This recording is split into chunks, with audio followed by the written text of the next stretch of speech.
So, Baba, first question is how do we shape a better future for ourselves? See, in our mind, when we think,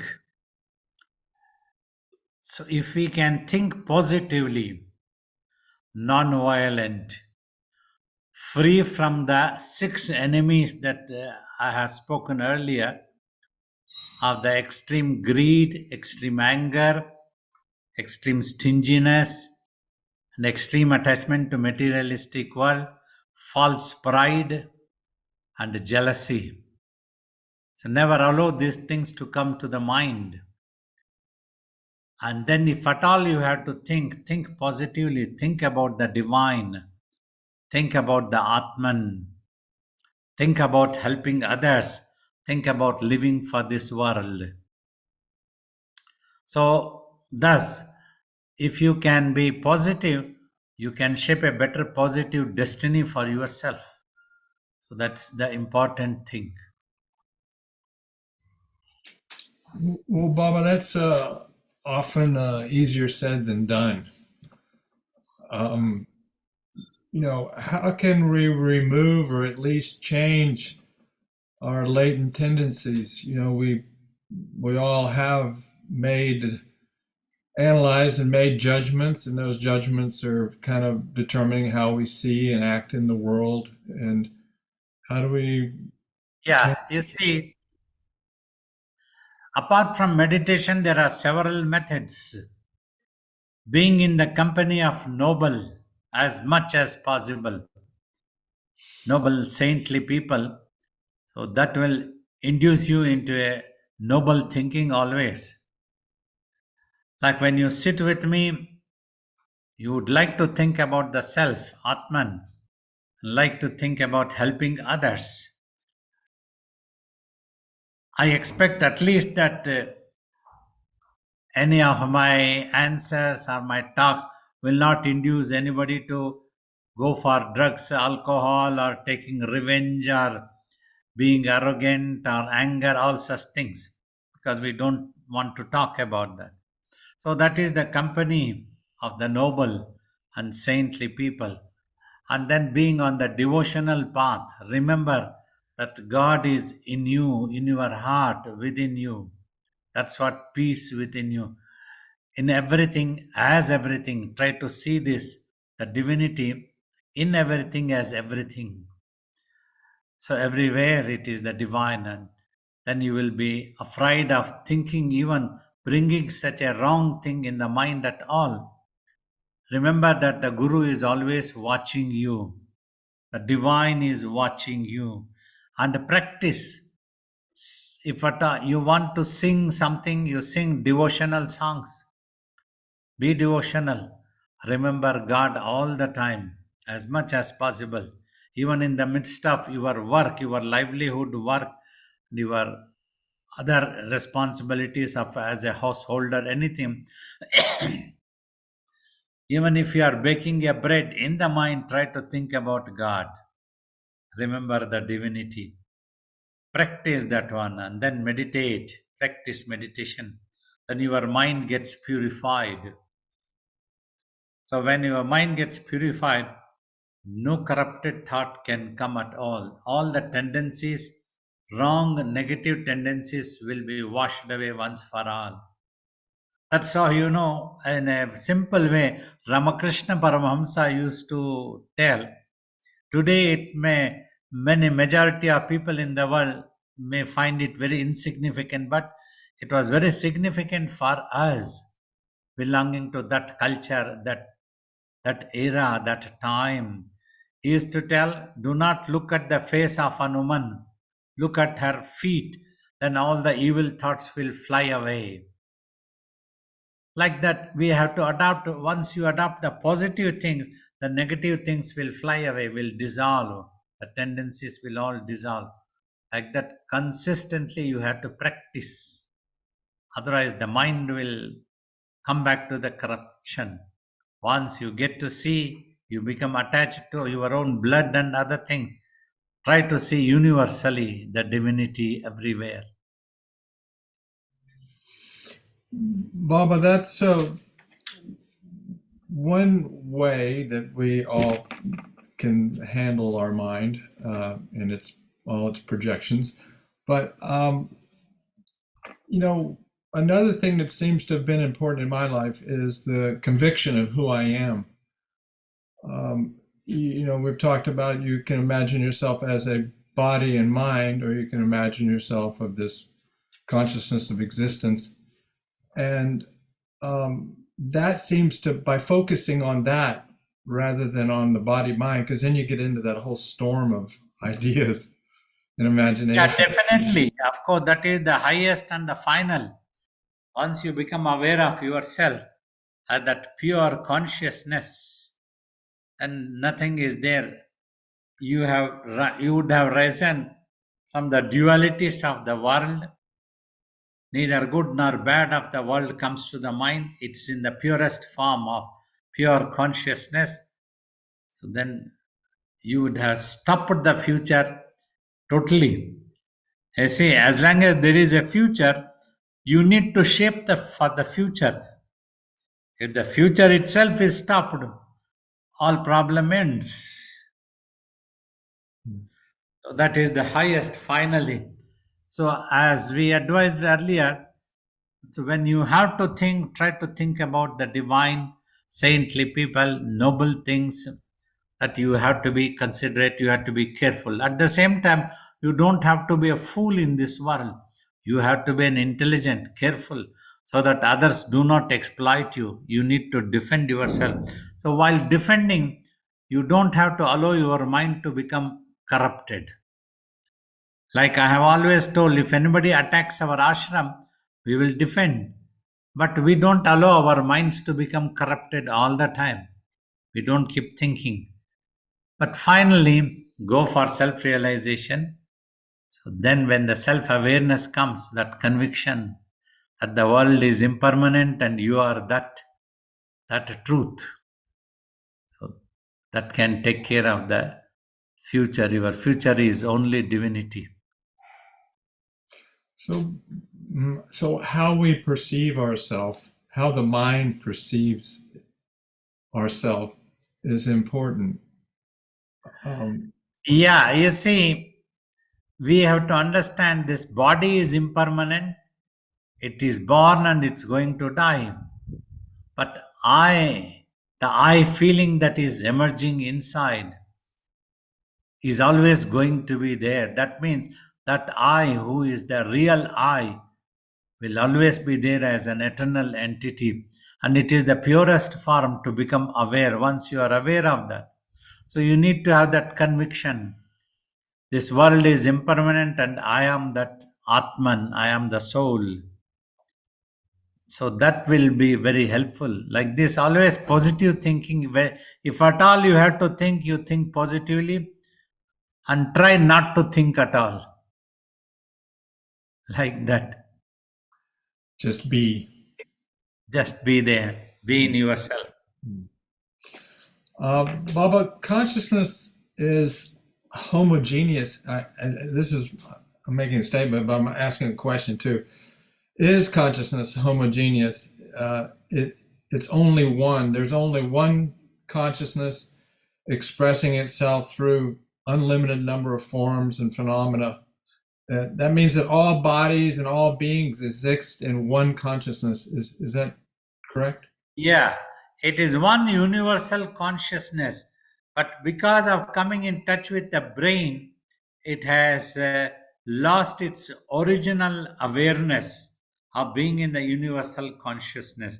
It has become a droplet, and thus an ego has happened to misidentifying the self as me, body as me, and then the mind. Me and mine is the problem starting always. So that's how the conscious become corrupted and becomes mind. So this is what has happened, though it is the same consciousness. When yesterday also, while answering, I was telling you keep several earthen pots. In all, it is the same space. Because we are above that earthen pot, we can be aware it is the same space. But if that space keeps thinking, I am the earthen pot, and it wants to break the another earthen pot, not allow that to flourish or be in the existence. So that is the jealousy, that is the false pride comes. We want to attack. So that's because of the ignorance. It is the same space, thinking to finish the same space. So that is how the droplets trying to finish each other, not realizing we are all one ocean. We belong to oneness.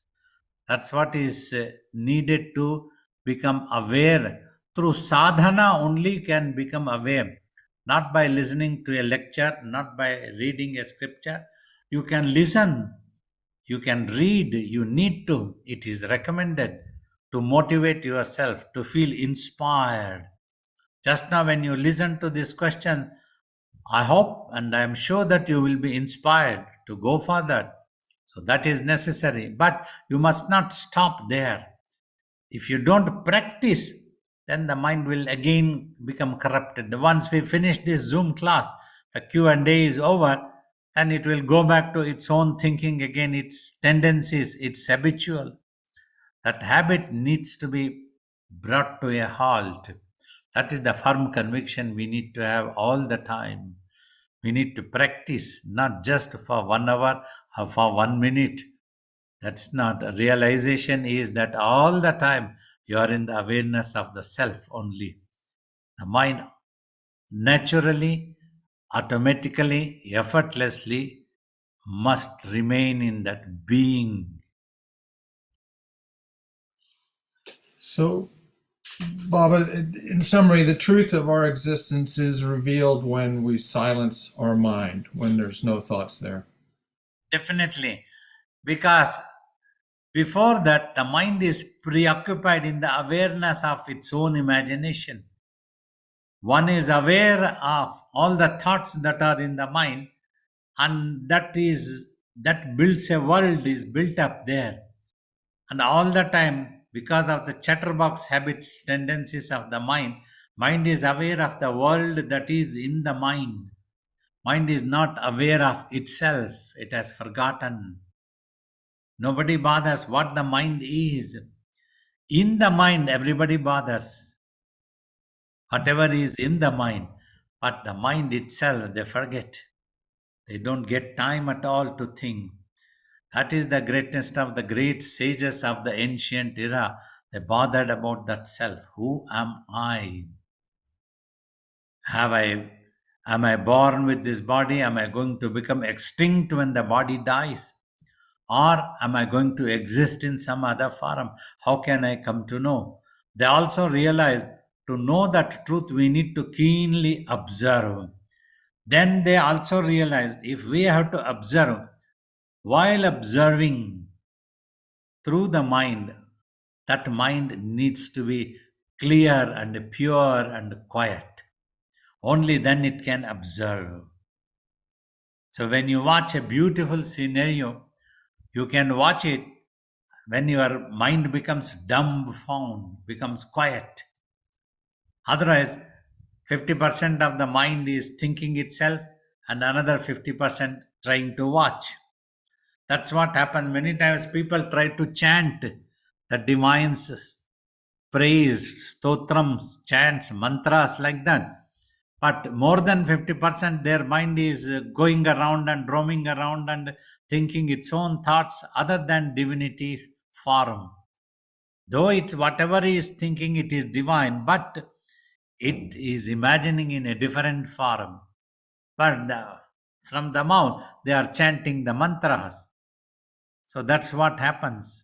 So one needs to clear the mind totally through sadhana. Meditation helps for that one. When you go on just watching one day, when you achieve the total silence, that is when the secret of the self is revealed. You are there in that consciousness of existence. You have to reach that one. For that, you have to do sadhana. That's what first, every time we try to help everybody to practice meditation. First, meditate, remain silent, just watch. No mantras, no thinking is allowed. This nothing is allowed. No imagination is allowed. You must not think anything. Just you have to watch. Then you become silent. And then that is there, that consciousness of existence cannot be removed. It is always there.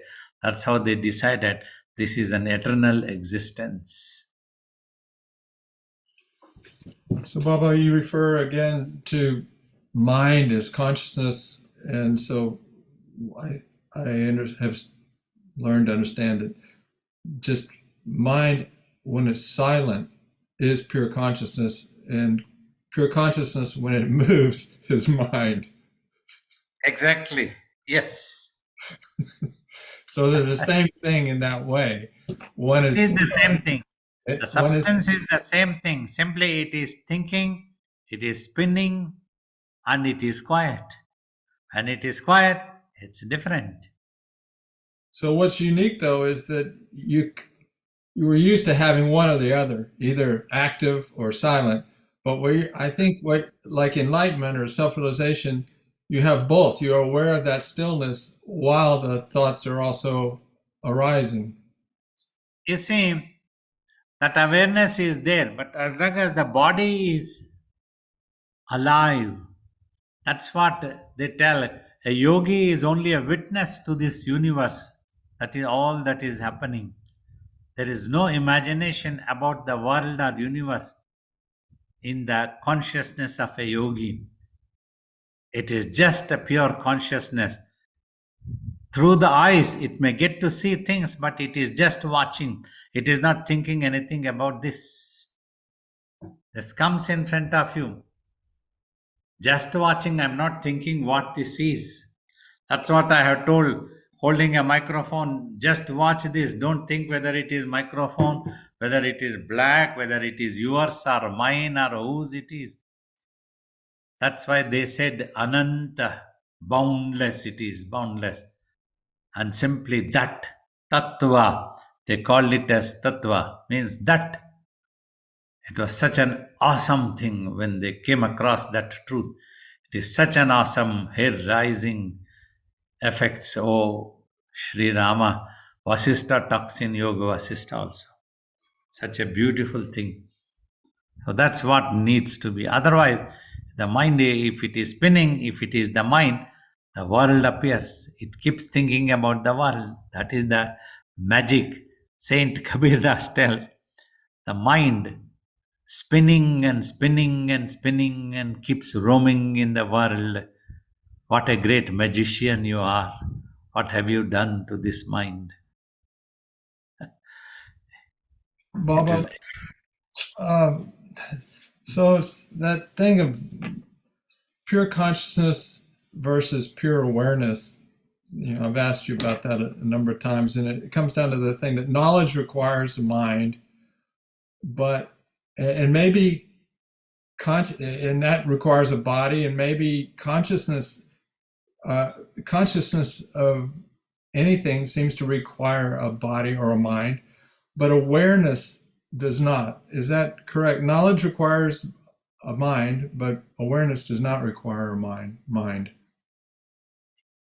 Yeah, when you just awareness is there, and even at that time, if the body gives way, then no need of any further bodies because there is no spinning and no imaginations, no wishes, no desires, nothing. It's like if you're completely immersed or one with the sun, you don't need the rays anymore. That's all, like that. Sun doesn't need another sun to give it a light. Right. So that pure awareness is really, it's even, it's this, it's even beyond all the field of all possibilities. It seems like consciousness is the field of all possibilities, everything that can be. But then that field is sitting within, an infinite space or infinite awareness. And I was thinking about the wheel and axle analogy that you've used a number of times. You know, on the outside the wheel, everything's happening really fast. And then as you go closer to the axle, everything slows down. But even if you get down to the very center of the axle, one atom of the axle, even that is turning, but very, very slow. Now, that one atom has to be in a field, it has to exist somehow. And the space that it's existing in is not turning. So I was wondering if that one atom, this turning so slow, yet it does exist. It is kind of a manifest thing, but it's still turning very slow. That would be like your consciousness of existence, and then beyond that, it's just the field. You become the field. There is no motion at all. Is there? You have a comment on that? Yeah, You talked about this, like the the same way. axle. I want to go further. What's beyond the axle? You see, say we will take up a beginner when tries and starts trying to meditate, it could be so awful. The world is moving inside the mind. It's so fast. Thought after thought, things building up, incidents building up. Why this and why not, and what happened, the past and the future, this and that, everything, the whole world, it is spinning. But a person succeeds in just watching. That's what repeatedly every time we just ask, just watch, don't do anything else. Then slowly all that world slows down. That spinning, because once the spinning of the mind slows down, when it is simply watching and not doing anything, then the world inside the mind slows down. Slowly, one by one, dissolves. As it slows down, when it comes to a stillness, then it cannot stay like that for a long time. It will disappear. As long as it is moving, the thoughts are all getting generated and the mind is spinning. The world is there. Thoughts keep coming, thoughts keep coming. Once the mind also stops, the world also disappears. So that is what happens. The matter disappears, matter dissolves. That is in the mind. Slows down slowly. Finally, one small atom, that I, my gurus, as long as the body is alive, body has a mission to talk to other things of the world. This is what is happening. Your mind is spinning. Slow down that mind. Your mind is spinning and the world is appearing. It is so fast and the world is happening. World is happening. It is simply fast and fast and fast, and it is giving you tension, unhappiness, fear, stress, everything. Slow down. You need to slow down. Mentally, you need to slow down. You stop, you stop, you stop. Then finally, when the body falls, gives way, then that atom also merges, disappears. So, because no matter is solid, as the quantum of physics also talks. Yesterday also Zen was also discussing with me, same in the Q&A. Like the other day, Victoria spoke to me about it, the same thing. So it all dissolves everything. So first we have to take care whatever is in the mind that need to be dissolved, that need to disappear. Once it disappears, then the mind becomes pure consciousness. It regains its awareness. Then it will not become a victim of its own spinning ever again. So, Baba, awareness and existence are they synonymous? They are same, synonymous. You are Yeah. aware of the existence, then that awareness also stops. Then you don't feel that you exist at all. So that means existence also disappears. But you are there. You're not going anywhere.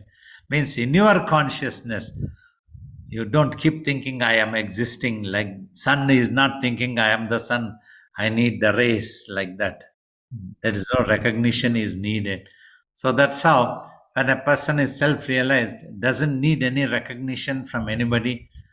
100,000 people may tell he is not self-realized anymore. He is not self-realized. That doesn't matter. Mind won't spin anymore. Ki mind is not anxious that somebody need to recognize me, somebody need to certify me ki what I am. No need.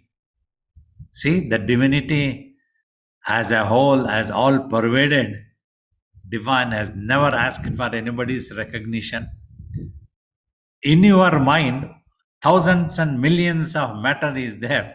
You are not going to ask each and everyone, please recognize me, I am existing, I am your Lord, I am the one who have created.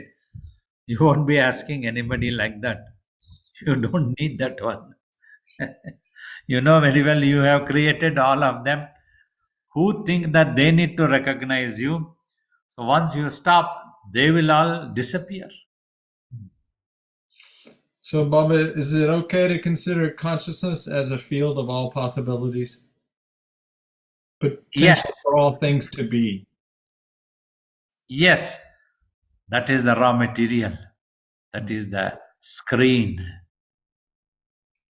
So, some people have said every moment we have a chance to be aware of the self or identify, or else we can have identity with the being a body mind. Yes, in two ways I will give the example. One is within the mind, thought after thought coming. So in between every thought there is a gap. So that every moment there is an opportunity for you to notice that gap, then become aware of that gap as the ultimate truth. That is the consciousness, pure consciousness. And thought comes, then gap, then thought comes. So thus you have the opportunity to become aware, but you're always attentive of the thoughts only and you don't notice that gap in between. The same way in this world, when you see, you always notice only the matter. You seldom notice the space that is along with the matter. Space is also there because the matter is in the space only. It cannot go out of the space. So, but you see, hundreds and millions of people who are born on this earth, they seldom notice this space. They notice matter, they try to study the matter, they catch hold of the matter, they want the matter for their happiness, everything they want, but they don't see the space. There is an opportunity to see the divinity, but we don't try to see the divine at all. We try to see only the world. So, yeah, it's interesting. What's everywhere we don't notice. We don't notice at all. We'll see the speck on the wall, but we won't see the wall. And we become interested in that and get involved. Okay, Baba. Thank you. There's a beautiful poet's imagination in Mahabharata. Sri Krishna, the divine, becomes a bit restless. His wife Rukmini asks him, Lord, why are you so restless? Oh, Draupadi is in trouble. She is going to remember me, and I have to immediately manifest before her the moment she remembers because she loves me. She is so devoted. But that did not come to consciousness of Draupadi. First, she went to the grandsire Bhishma. Then Krishna sat back, relaxed. Till the time has not yet come. She is not remembering me, so I don't have to manifest now. Let me sit down for some more time. And then, when Bhishma refuses, he is unable to protect. He tells ki, I have taken a oath like this, and then they give reason. Then Krishna tells you, now Bhishma Pitamaha, has refused. Now she will have to remember me. Now is the time I'll have to manifest. Yet it did not come in Draupadi's consciousness, and she went to Dhritarashtra. Like that, she went to Dronacharya, all grandsires, great people there. She went to appeal to her husbands, everyone. Finally, when she saw no matter, nobody there or ready to help her, protect her, then she gives up her sari, which she was holding that. If at all anybody can protect, it is only Krishna, the divine. Nobody else can protect. The moment she thought of that, then Sri Krishna manifested in the form of cloths. He manifested as a cloth. It simply went on increasing. That amazing wonder happened. It went on increasing, manifested. So that's what we fail to notice the divinity. That is the moral value of it. It doesn't come to our consciousness easily. Even if we are claim that we are devotees, it won't come to our mind. It takes time. That is the destiny. That's how it works. And the practice. Every moment, even in the midst of the night, if somebody simply hits you, that remembrance of the divine must come quickly. That is the watching the space gap in between two thoughts. Bob, I'd just like to make a comment, and there's a couple of hands up. For people, when you think of being so detached that you might not be functional or interested in the world, and that may be true. You may not be attached to the world, but having been with you about 20 years, watching you operate, it's pretty amazing, because you're really busy all the time. You're doing so much all the time, but yet you never seem busy. I've never seen you unhappy, even like you're injured, and it doesn't seem to make any difference. Like when and just everything happens effortlessly without any stress. And so, self-realization is that side. You can have such a beautiful existence in the world. I mean, you have hundreds of thousands of people that love you, and appreciate you, but at the same time, you're not trapped in the world either. You're free. So just observation. It's really beautiful. It amazes me. I don't know how you do it. You are digging too much. Many things are classified information. I have to tell people I love you all. If I don't tell them anything, they will be upset.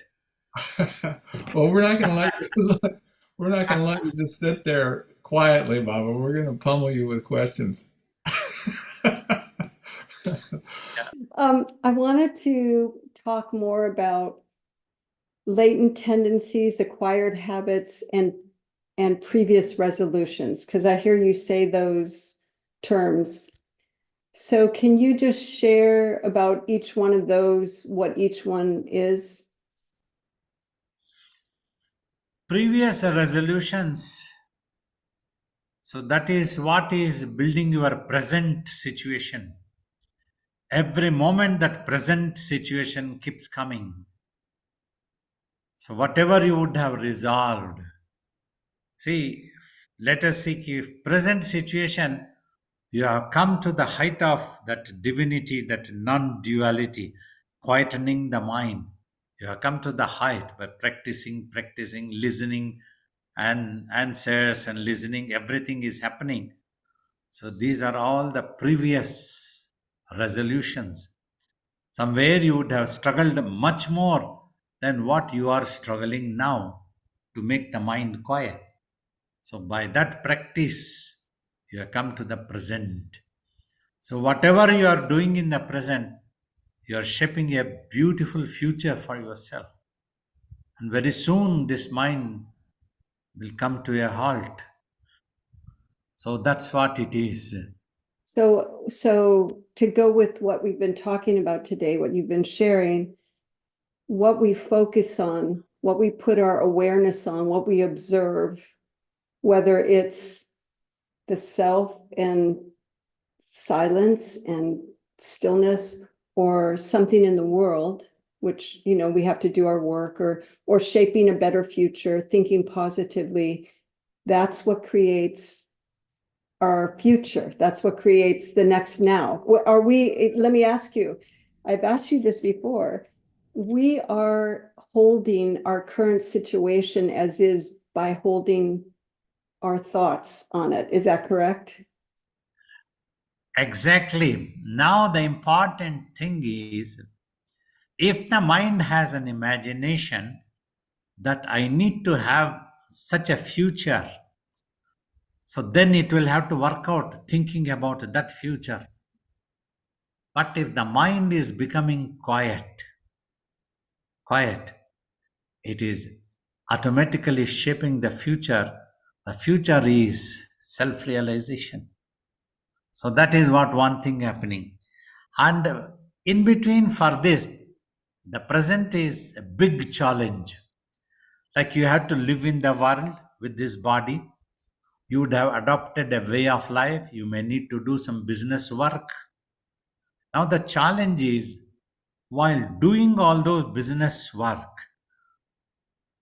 so you need to think only a minimum. Your mind has such amazing capacity. You just need to think a little bit and then execute the business work and then forget about it. Forget about the result in the mind. Then the mind becomes quiet. It would have done its work, but it's not getting involved too much. It is not getting trapped. That's what the Agastya was, as he was telling. He said, Ki, Baba, I have seen you keeping yourself so busy all the time, working on so many things, traveling and all the things. But I could see that you don't get trapped into the world. I Mm. listen to people's problems. I give counseling to them. I pray for them. And people are in distress. They are scared. It is fearsome for them, stressful for them. I try to console them, give them some idea to hang on to so that the mind can remain engaged. All these things doing, if I get involved, I will become mad because I'm in touch with so many hundreds of people, me, emails and WhatsApp and social media and other things coming. So in the midst of that, people who would accuse me also are there. They all play their own roles. Means this is all drama that happens. They come to me and then they refuse, they reject me and then accuse me and then go away. So this type of things also happens. People come to me with prayers, with their own distress. So I am looking after a much more bigger, hundreds and thousands of much more bigger business than what you are looking after for your livelihood. Thus, this is a challenge. You practice slowly, you think a little bit and do the thing, execute the things, and then don't worry about it. It will take its own shape. Once you would have done the work, it will result will automatically come on its own. Like that, you have to practice. That's what the meditation will teach you, so that you don't get trapped eventually. So that is the way you would shape your future in the best possible way. I understand what you're saying about the silence and the gap and focusing on that and not thinking too much in business. But then there's certain things like in our lives, like maybe there's a health issue, or maybe there's a situation on the outside that you're not happy with. And Agastya and I are always like, this is where we have the battle of, okay, he'll say, just don't think about it. Just focus, like what he said to you, focus on the divine, the silence. And then you said, as long as there's a future, meaning that you're not at that higher state, you have to shape your future. So I'm the one that is coming from more of mind modifications, like changing the thought or trying to do efforts to maybe shift something. So is that, I'm a little confused there. No, no. You are right. This what happens. But how to get rid of this can be a little bit tough job. Like health issue or anything that is unhappy outside is all things not easy as we talk. But I will tell what happened. Like for me, recently my eye got affected. Suddenly got involved into an illness. If the eye itself goes and doesn't function, it would be very difficult for me to function in this world, also to travel. So many things are there. I'll have to become dependent on somebody. So such things are there. So sometimes such illness gets threatened. It threatens you, your health, or we may have to die, we may have to pass away. But then the mind remains quiet, at peace. If the divine wants that this body has to go, that means whatever work this body had to do, it has done. I mean, divine is telling, so far, whatever questions you have answered, whatever talks you have given, whatever awareness you have created about the self, it's all done. It's time for you to leave this body. Enough. Then you become peaceful. If that is to happen, let it happen. But in the meanwhile, we went to the doctor, we showed, got lectured by the doctor, you have to take care like this, you have to do like this, you have to. And then, okay, finally I agreed, okay, I will not travel for some time. But after coming here, the habits you starts, we started doing Zoom, we started doing Tuesday, Ramnam Sankirtans, that's habitual remembering God like that one I keep doing. So that is how we keep doing, but I don't worry anything about any of these things. There is somebody like you and Agastya are there to help me to do this Zoom. So Agastya, he comes. Once that fortnight is coming closely, he comes back. Baba, are you available? Or he reminds, then I tell, yes, I am in. Otherwise, till then, it doesn't comes to my mind that I have to do the Zoom at all. But luckily, he reminds, Zen reminds, oh, it is Zoom class. Are you available, Mama? Oh, yeah, I am available. And then it takes shape. Means things are all happening. But without me have had to worry about anything, getting involved too much into the thinking, not to plan too much.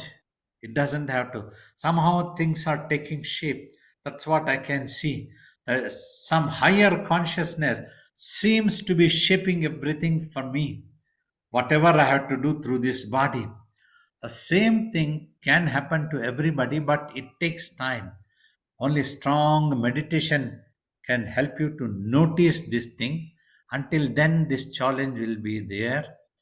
Until then, you don't worry. Even if it comes to the mind, you think positively. I have to do this business. I should not forget that I need to get self realized also. I need to be devoted to Baba. I need to devoted to my Guru. On, I have to take care of my husband. I have to take care of my family, my sibling. Like that, in and out. Keep thinking both, both. And one day you will rise above that. It will happen. Just now, don't worry. You are right. Namaste, Babaji. I was Yes. getting these things when you were earlier discussing about existence and consciousness. And so they say that once you have knowing which there's nothing else to be known, Atma Sakshatkara, once you have that, knowing which there's nothing else to be known or desired for. But they also Nothing. say that Once you are. how Please can you go get ahead. I said, they also say there is no birth again. Once you have had Atma Sakshatkara, there is no more birth for you. But how do they say that so emphatically? Because we don't know whether we'll come back or not once we give up the body. And we don't even know whether we have realized. How would we know whether we have realized? You see, when your mind is totally quiet, does not imagine anything, when that habit has come, that awareness has come, you'll automatically know that you will be aware of that one. So that awareness comes to you when your mind becomes quiet. As long as it is not quiet, that awareness will not come. You will be wondering, how will we know? How will we know? This is what happens. And when So a person becomes yogi, because there is no desire actually. So no desire is there. No more anything. You would have known that thing after knowing which there is no need to know anything else. That's what Atma Sakshatkara means. That is the So highest. does it mean that at the time of death, I have to have my mind quiet? I should not be thinking Yes. about. So It is has to that remain quiet. At the time of this is important. When death happens to the body, means the brain stops functioning. Before that, the mind must have achieved stillness, quietness. Before that, one must not imagine, if I just take care that at the time of death, if I become quiet, it will be all right. It won't happen like that. You must practice before practice. That is what is sadhana, tapas. Self realization must happen. Then only at the time of the brain's death, it will remain quiet. But there is no more desire. Whatever is happening, there is no desire that I have to be a yogi and everybody has to do pranam to me. There is no desire that everybody has to recognize me as a self realized soul. Everybody has to worship me at all. No such idea is there in the mind, in the consciousness. So that but has to come. there is a state of witness. Like I can witness what is happening to me and my body. But Yes. I'm not saying, oh, this is my body, what am I going to do? But I realized, like, when I had the stroke, mini stroke, a couple of months ago, I did not have any memory. But there was a consciousness in me that said something is happening and people are not able to hear me and I'm getting trapped in the body. And so I'm like, maybe there was some damage in the brain that was causing the loss of memory. But the rest of the brain is okay, so I'm still functioning. But I Yes. feel that I had a touch with that inner witness that was witnessing the event. So That is very good thing, advanced thing. Probably due to your long time satsang and some sadhana, that thing has come. So if you try to keep like that, quiet as possible, then when actual death happens to the body, you will win. okay. So the time of death is important to keep the mind quiet. Exactly. Yes. Namaskar, Babaji. Yeah, Nick. Hello. How would Babaji explain the true meaning of Dharma? And does this Dharmic law exist is it a part of Brahman, or does it only exist within the imagination? Have we created it over time through the mind? You see, dharma means your duty, obligation. Even the religion word also is taken from the Latin word obligation. Oh, okay. So in Indian culture, it is known as dharma, your obligation. That is what it is. So, first, basically, what you need to understand, you need to take care of your physical body and then take care of the mind. Then, as long as the body is alive, take care of moral values, consideration to others. So, these are all the dharma. So, this is what is important thing. So, when you achieve self realization or the Brahman, as long as there has to be an imagination, you try to imagine the highest. Like, though this world also is the form of divine only, just like everything that is in your mind is the form of your own mind. Your own mind is the raw material for production of all the thoughts and visions that are there in your mind, technically, scientifically. Without that mind, so much of thoughts or visions or stories wouldn't have happened inside you. That means you are there beyond those thoughts and visions. In the same way, this world, beyond this world, there is a supreme consciousness, a higher consciousness is there. So that when we talk in a name like the Brahman, that name is imagination, but Yes. actual existence is beyond imagination to tell a clue. Like Parabrahman is the word used actually. Parabrahma means it is beyond all imaginations. Whatever you can imagine, it is beyond that. It is not that you imagine to tell that truth. Boundless. Boundless, exactly. So that's how. So when you become totally quiet, you experience that truth. Before that, you need to have a faith that there is a higher consciousness. Then it will take you there. If you have the faith that this world only exists, it will trap you into this world only. But if you imagine there is a divinity, it can take you to that ultimate truth. Okay. So it's kind of almost like Dharma has been a natural way for the mind to ensure its I mean, for, I guess, existence, to ensure its continuance. Yeah. Like, Yes, somewhat like that. okay. All right. Thank you, Baba, for clarifying. Pranams, Babaji. Yeah. Yesterday, there was a question about in deep tapas, and the answer that you mentioned in deep samadhi, there is no body consciousness. So my question is, when you were in the 5-year tapas, you would get up after 8 hours or so that you would be able to stretch and get some nourishment. So the wake up in the deep samadhi, was it the same supreme or higher consciousness that you referred, the inner eye? You didn't need any special alarm to wake you up. It is the same higher consciousness that was prompting you to get up, take a break between the 8 hours or so you were continuously in tapas every day. See, Swamiji had taught me to keep a glass of water before going into samadhi and think once, I need to drink this water. That thought will bring you out of samadhi. He had taught that one.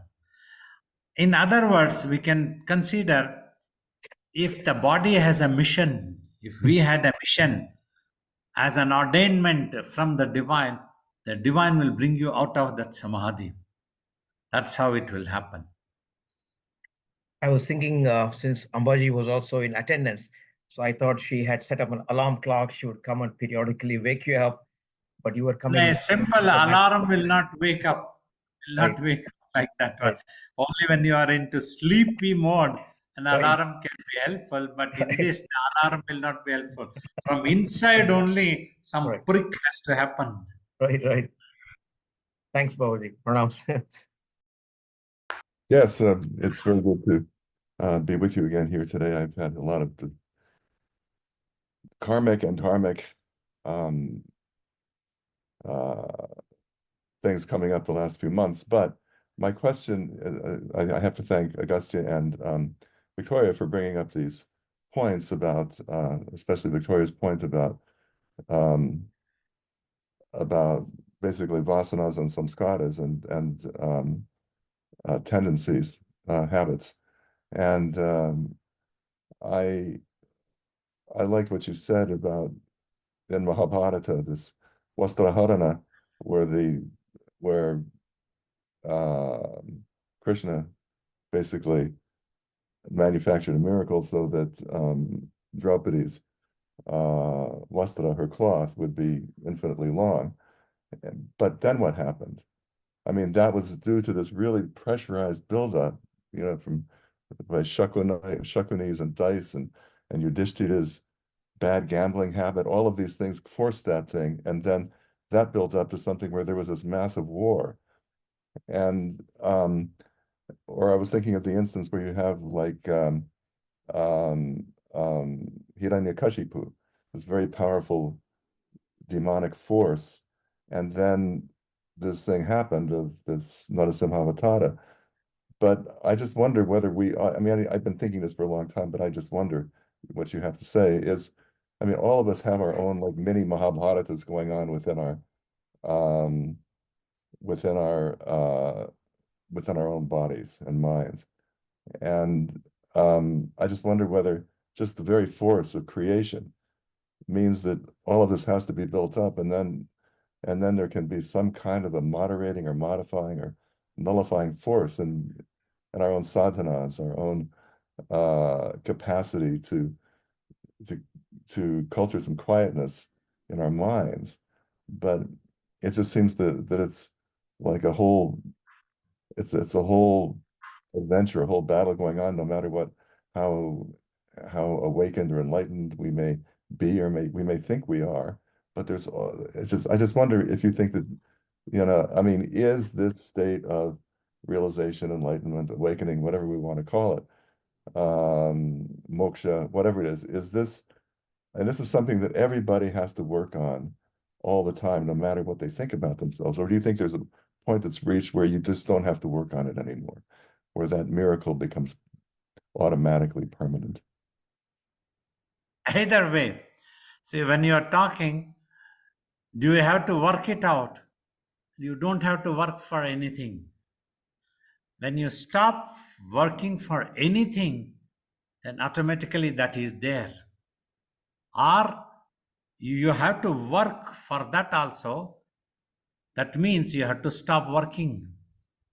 Just like if you don't press the accelerator, the vehicle is stopped. If you want to stop the vehicle when it is moving, you have to apply the brake. So either way, it is stopped. So like that it happens. Means important, it is interesting what we had been asking. If you can totally become quiet in the mind, you have no idea of any future at all, you don't want any future, you're not interested about any future, you are become quiet, you don't have any desire, then also it goes to self-realization. And all future is stopped. That's what sometimes I have told. A yogi would have stopped the future. There is no future for me because no desire. People may want to build up a beautiful future. To say that one, as long as you are interested in a future, try to build up a positive future for yourself. And once that interest also finishes, then you don't have to do anything. That means you become quiet. Then you are in the self. So that is how these things happen. When you are tired, when you become quiet, you are automatically there. That's what you will realize as you go on struggling. One day you will realize, my God, all that I have to do is I do not have to do anything. When that realization occurs, then the self-realization becomes very easy. Yes, the self-realization then becomes easy and there, but it doesn't mean, does that mean, I shouldn't say, but does that mean that that there are not other, kinds of samskaras or vasanas that continue to crop up from the past, or even from present actions that we still have to deal with consciously, rather than just flow through the whole thing? I don't know. Only when total self-realization happens, the brain has recorded all the things from childhood of this body has been born. Since then, it would have recorded. That will induce a person into going to such habits, behavioral structure of a yogi. Different yogis may be behaving in different ways. So if you have observed or read the stories or seen some people like that one, Vasistha calls that as a destiny, prarabdha. Because of the prarabdha, those self-realization happened. That means whatever this body depicts, I would not be getting involved into that. So that is gets reduced. Vasanas all gets reduced totally. Very minimum positive type of vasanas are kept so that the body is alive. Like one incident comes in Ramakrishna Paramahamsa's life. Sometimes he would be talking to his disciples in the room, and he used to make them sit for meditation. Then he used to get up and come to the kitchen, Naubat Khana, where Sharada Mani Devi would be cooking something. He would make like this, oh, what a beautiful smell this is. Come, what are you cooking? And she would be bewildered a little bit. Thakur, what are you doing? Why do you come out like this to the kitchen? You feel show so much of interest in the cooking and interested. What will your students think about it? He says, "Ki, this happens automatically, let it happen. Then I can keep this body for some more time due to this habit. That will be helpful to my students. They need to learn a little more. Till then, I'll keep this body." So that's what it happens. So like that, the prarabdha goes. But Ramakrishna himself was not interested actually in any of the food item or any of the smell. His consciousness was not getting trapped. That's what, as Agastya was also talking, a self-realized yogi's consciousness doesn't get trapped into the world, but by a habit, the maximum. So we try to keep the habit, like I go to a temple that is in this complex. I try to do some pouring water, abhishekam also. That thing, exercise may not be needed for my consciousness because it is already quiet. It is into the divinity. But yet, the prarabdha, that prarabdha will be inspiring to others. That needs to be. So that is how things happen actually. So that will, once this body goes, it will die, finish, because it is not building up any new prarabdhas, new habits or new tendencies are not being built up. And the tendencies are over in the mind. It has become pure consciousness. So it will not induce the brain into going into such activation anymore. It will be a reduced one. It is getting withdrawn and withdrawn, withdrawn.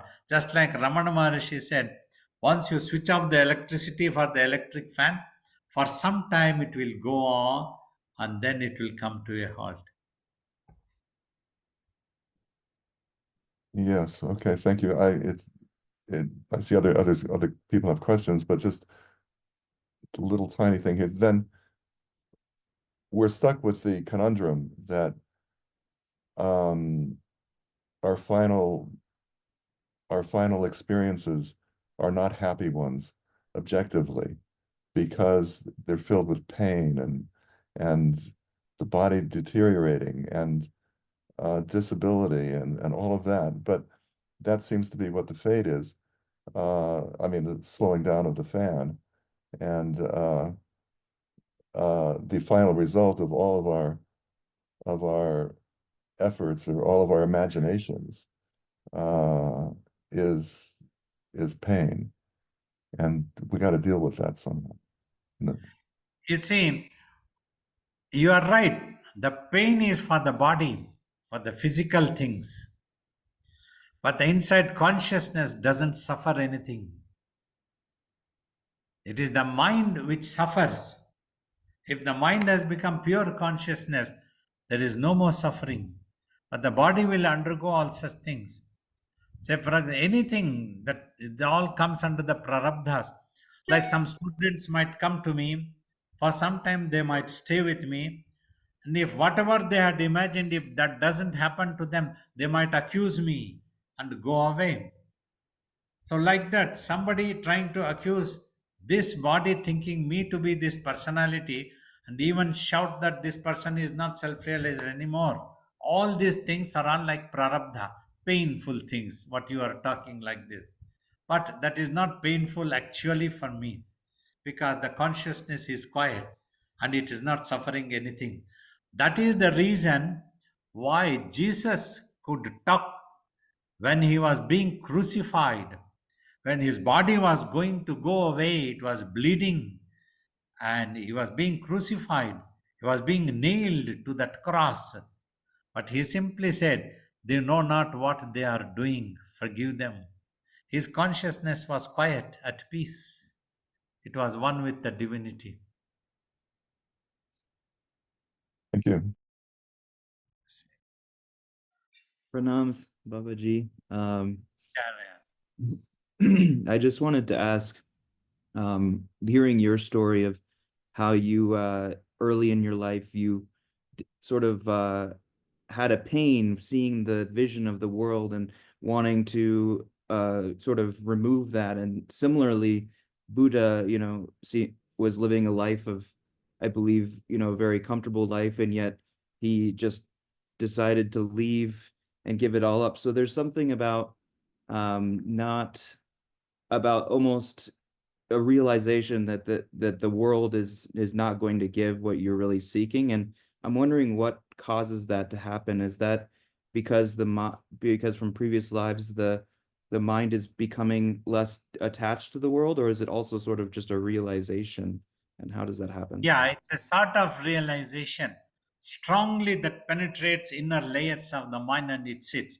Like, for example, you see in the cemetery, let us say there is one person who manages the cemetery as a watchman, as a guard, or somebody will always be there.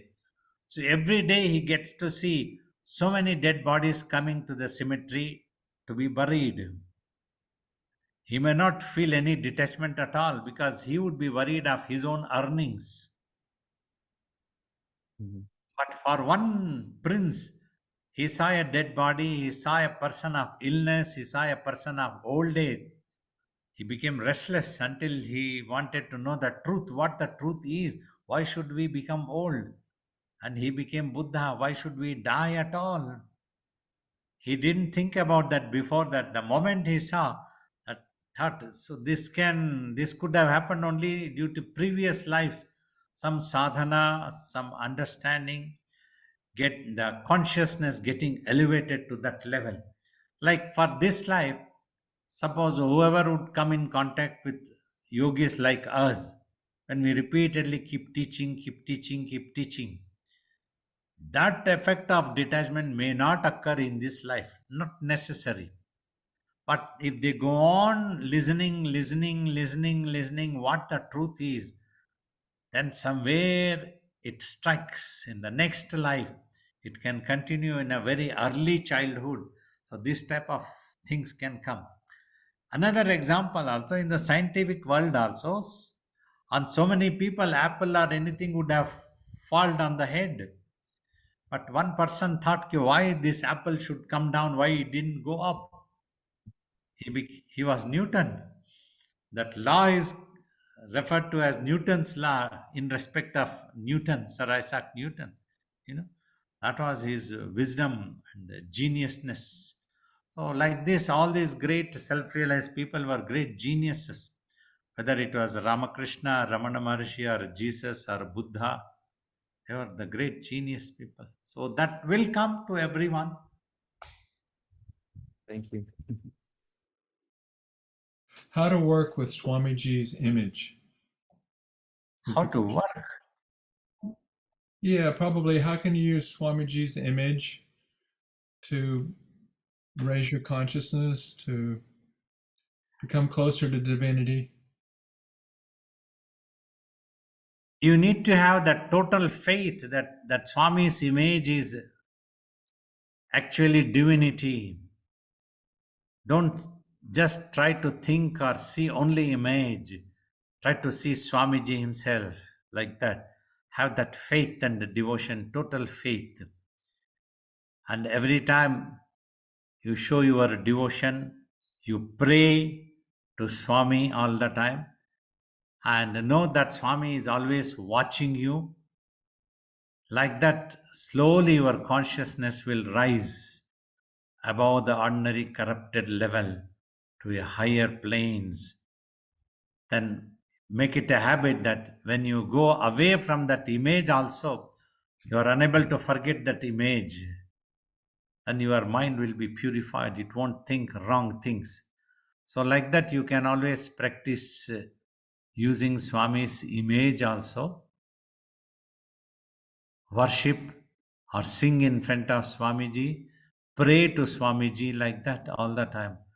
So that will elevate your consciousness to a better, higher, purified level.